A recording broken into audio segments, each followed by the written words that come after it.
Yeah. Yeah. All right, I've left you guys speechless. Yeah. No, that's right Well, on there. Something I'm thinking about, though, is when you find out the numbers for the revolution, all it was 3 to 6% of the population that started the revolution. So even if it's just 5%, it's enough.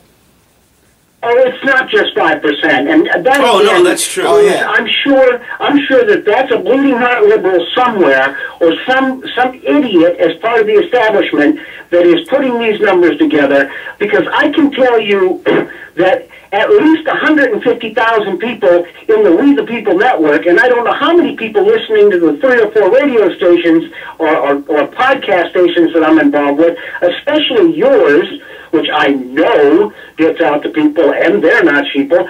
I would easily say that we account for well over 200,000 people right here, and this is just me talking. So no, I would say it's considerably more than 5%, but I would agree that it's a huge chunk of the population. Yeah. Yeah. Yeah.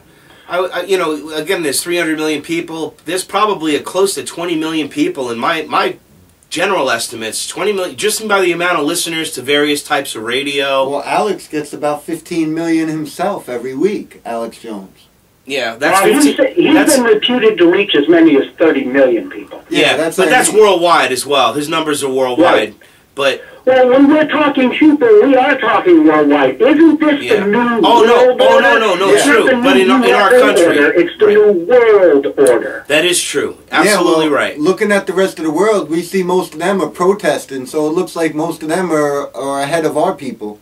Well, and you also got Brzezinski standing up there saying this is the most dangerous period in history for the New World Order because there are so many people in the world that are awake today. That's right. You're absolutely right about that, and that's why they want to shut down the internet and censor it like they did. That protest yesterday was a nice thing. You know, oh, hell yes. You know, it makes a point. It's funny how the establishment is actually they're getting a little bit of a pushback from some corporations that are not part of their board. You know, it's interesting. You know, wouldn't it be nice, huh, if everybody who wasn't involved became involved? And wouldn't that be a miracle? I'm talking about the people who are not involved in the New World Order. Exactly. Decided we need to push back. Exactly like you said. But corporations push back. I mean, obviously the search engine companies push back. They don't want that, you know. Oh hell no. You know, that's their bread and butter, you know. So people won't advertise on these venues. So you know, obviously, it's almost like a balance, which it should be, you know. And you can't take that away. So at least we have. That's what politics is. Yeah. Politics is a balance of power. Not any one team can always be right and won't always be right. Yeah, we need checks and balances. We need to say, I'm right, and somebody else needs to stand up and say, yeah, you're right on most of it, but what about this? Mm-hmm. That's true. I mean, that's what they're killing, Roger, is the independent, you know, they want you to not have an independent thought, not have a voice. That's why it's so important to talk out on these shows and to broadcast out to people, because that's why it's so important to start pumping us full of poisonous mercury from the time we're old enough to make our first cry. You're right. Spread chemtrails all over us to make us drink rat poison all our life. Because let me explain something to you. You can take money away from people. You can take political power away from people. But if you rob them of their intellect, then none of the rest of that shit means anything. If you can't think for yourself, what good is it to have power or wealth? What good is it to have rights? They don't mean anything if they're stolen your intellect. And what they are doing to the average American is they are stealing our intellect with poisons, and it's a program. It is a program they've been pulling on us for 60 freaking years. They're dumbing down the public, and they're doing it intentionally. Of course. Absolutely. There's no doubt. Charlotte Iserby wrote a book, The Deliberate Dumbing Down of America, and Reagan fired her because she brought this to the attention, so she wrote a book. She's got a great website, too. Charlotte Iserby's website has documents that I believe you stored them, or who stored it? Was it you? Somebody actually stored... Oh, Jim. Jim stored the entire documents from this website, because they're going to shut that thing down. She's got really like high level. She needs to mirror it. Yeah. She needs to mirror her site so that if it ever goes down, everything is there intact. Well, like I said, We Are Change Connecticut has a full copy of her entire catalog, and we got it safe on a terabyte drive, and other stuff that we feel could be lost. You know, again, we're doing the same thing that We the People Network. They're doing the exact same thing. You have to, because this is, you know, it's a risk. I mean, it's, you know, you got to insure yourself. You know. Yep. Very, very crazy things. But again, you know, we were talking about this whole thing. It's just funny. And then, meanwhile, nobody talks about this. Then they keep putting shows on about, you know, get your flu shot, get your vaccines. You know, California, children, they're showing them propaganda films how they're going to get terrible cancers if they don't take these vaccines. And they don't have to tell their parents. You know that law passed, Roger? Well, do you know there was an article on Facebook today, and I will dig it up because I'm embarrassed by this, but I wouldn't say it if I didn't know it for a fact.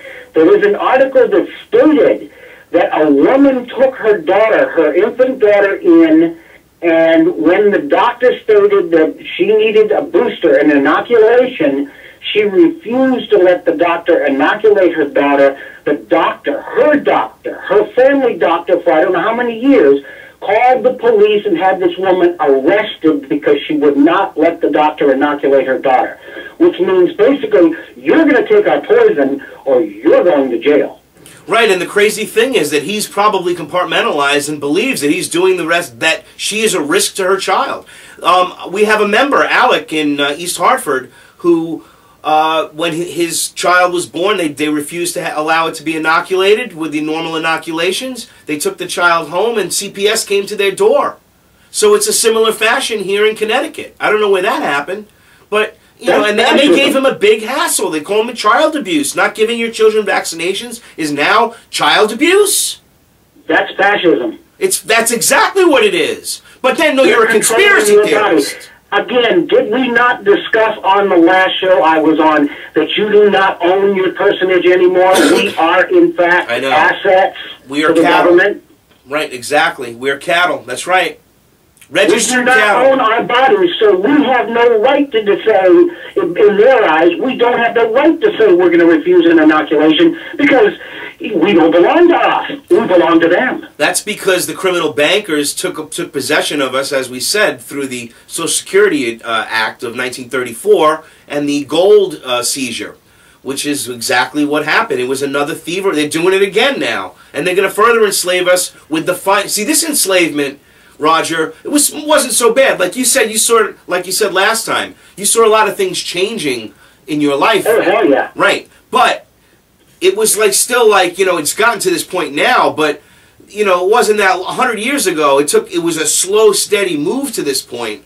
So most people didn't notice it. Just like every dollar, every year, another % of gold is missing. So now the gold's going to be all gone. But the difference is they're bringing in the world government now. So yeah, you're right. The world government's going to say you're getting vaccinated, and that's where the war is going to start. Hey, the United Nations is about to vote on a law that's going to require the Americans to give up their guns. Whoa, let's back that up a little bit. Yeah, I heard that. I didn't say the U.S. Congress. Yeah. I didn't say the president by executive order. I didn't even say the Supreme Court. I said the United Nations is about to decide we as American citizens can no longer have guns. Yeah, they're crazy. What? Well, they'd already decide who we go to war with. Oh, of course. But you have to understand, that would not stand if Obama didn't sign an executive order allowing it. So what you're doing is, I agree with you 100%, we should not be going to war under their flag. But it is our president who is throwing our ass underneath the tires. Oh, yeah.